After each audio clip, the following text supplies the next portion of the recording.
Demon Emperor Chapter 517. Ang nakaraan dahil nalaman ni matandang sina Wild na babae si Ate Sawi. Pinatuwad niya ito, at dinilaan niya tinga nito. Nagpapatuloy. Ganda! Napakasarap mo talaga! Lalo pa akong ginaganahan sa'yo! Hihihihihi! Tinitigasan na ako ngayon, kaya bigyan mo na ako ng masarap na halik. Binuhat na ni matandang si Ate Sui na parang bata. Pinahaba niya na ang kanyang bunganga. Hahalikan niya na si Ate Sui. Nandidire si Ate Sui sa kanya. Ito yung tinatawag nilang child abuse. Bastos ka! Tigilan mo yan, manyak! Walang magawa si matandang Kiyo, kundi sumigaw lang habang nilalapastanganan ni malibog na ahas ang kaniyang asawa. Nag-iba yung hinahalikan niya, napalitan ng pain ng oso.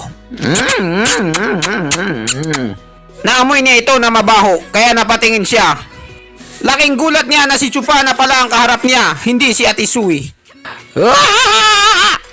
Anong ginagawa mo dito? Ba't ka nandito? Anong lasa ng papaitan? Masarap ba? Tinatapik ng oso yung puwet niya nakatatay lang na ipinakain ni Chupa kay malibog na ahas. Gulat na gulat si matandang lang sa nakikita niya. Hindi makapaniwala. Kailan to nangyari? Kailan pa sila nagkapalit? Malibog na matandang hukluban. Tumingin ka sa mga mata ko. Maganda ba ito? Ikaw na putang ina ka? Walang hiya ka? Bakit mo ako pinakain ng tae? Papatayin kita!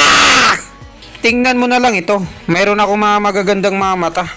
Ano kayang teknik ang gagamitin ni Chupa na may eye contact pa siyang nalalaman? Anong sabi mo? Titingnan ko yung mata mo? Biglang may lumabas na laser beam sa mata ni Chupa at tinamaan si malibog na ahas. Imposible! Pati si na Commander Tubo at ang kanyang mga kasama ay nagulat din sa nangyari. Bigla na lang tumumba ang katawan ni matandang Shi dahil napuruhan siya ni Chupa. Kahanga-hanga talaga si Chupa.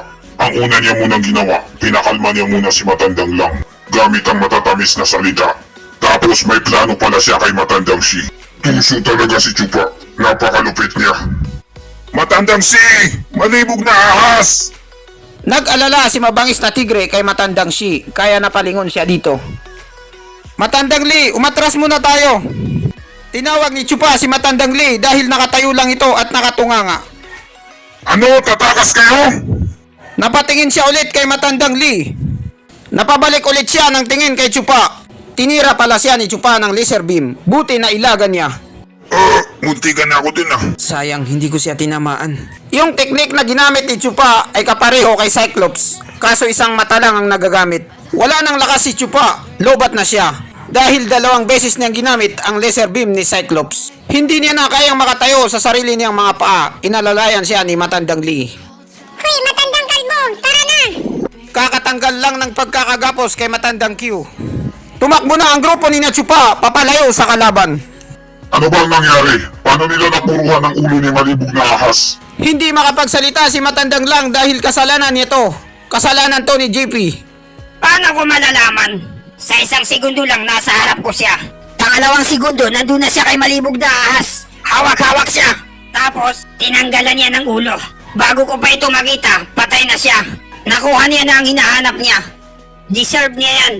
Masyado niya kasing minamalit ang mga kalaban niya. At masyado siyang baliw sa pagiging malibog. Ang tagal ko nang sinasabi sa kanya, oras-oras, minu-minuto. Ang kalibugan ay hindi maganda sa katawan. Hindi ito laro. Ito ang naging resulta ng pagiging malibog niya. Ano kaya itong lumalabas sa katawan ni matandang lang na parang lason? Si matandang lang pala, yung kaluluwa niya ay sa palang ahas. Tigilan mo na yung kadadada mo. Manahimik ka na lang sa walang kwentang pinagsasabi mo. Kasalanan mo kasi ito. Hindi mo binantayan yung batang yon. Yun na nga lang ang gagawin mo? Di mo pa magawa?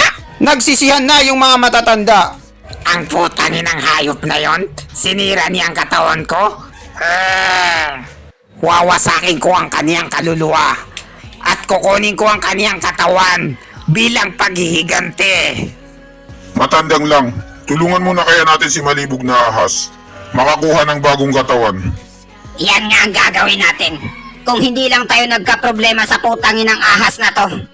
Pagpipira-pirasuhin ko at gagawin kong balisa ang batang yun.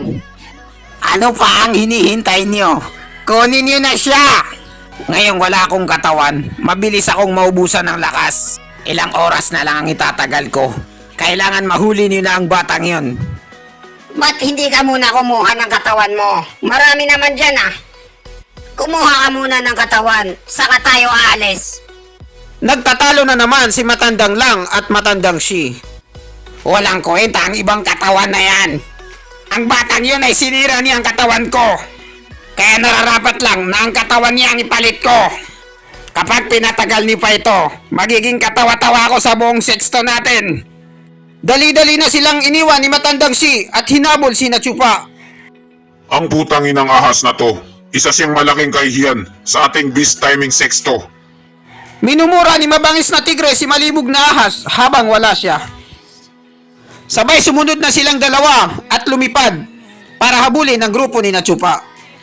May lumapit sa bangkay ni Matandang Shi. Si Tubo lang pala at ang kanyang hukbo. Dinaya na naman ni Chupa ang tatlong matanda na ito. Pinakagat sila ni Chupa sa mga galaw niya. Masyadong halata at mapaghandaan na sila.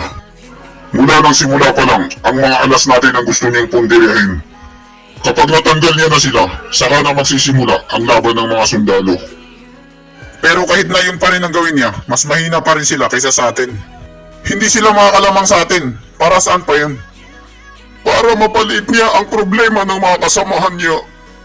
Ang mga mandirigma nila ay nalalamangan natin. Pero mas maganda yon sa kanila kaysa sa mga ethereal stage. Ang digmaan na ito ay gawin nila itong killing field. Maaari nating sabihin na si Chupa ay marami pang plano at balak sa buhay.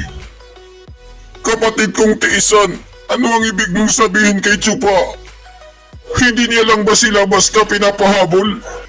Pero may balak din pala siyang bitagin sila. Tama ka. Para mabitag yung mga matatanda, kailangan akitin niya muna sila. Ikinatatakot kong ang kanilang kapalaran ay silyado na. May kasabihan na huwag niyong pwersahin ang nahuli niyong kalaban. Pero itong mga matatanda na to, anong ginawa nila? Sabi kasing pag ayaw, huwag pwersahin. Baka matulpo ka pa. Pero kamahalang ama, lahat sila ay mga ethereal stage na. Walang magagawa sa kanila ang bababa sa 7 gradong ari. Anong klaseng patibong yan na kaya silang pigilan? Hindi ko rin alam, pero isa lang ang masasabi ko. Si Chupa ay nahigitan niya na lahat ng inaasahan natin. Sa dami ng mga pakulo niya at mga patibong, sumagi ba sa isip niyo na masisira niya ang katawan ni Matandang Shi? Wala, di ba? Hindi mo talaga mahuhulaan ang mga galaw niya kung hindi niya sasabihin sa'yo. At dito nagtatapos ang chapter 517. Maraming salamat po sa panunood. Mag-subscribe para laging updated sa next chapter ng buhay mo.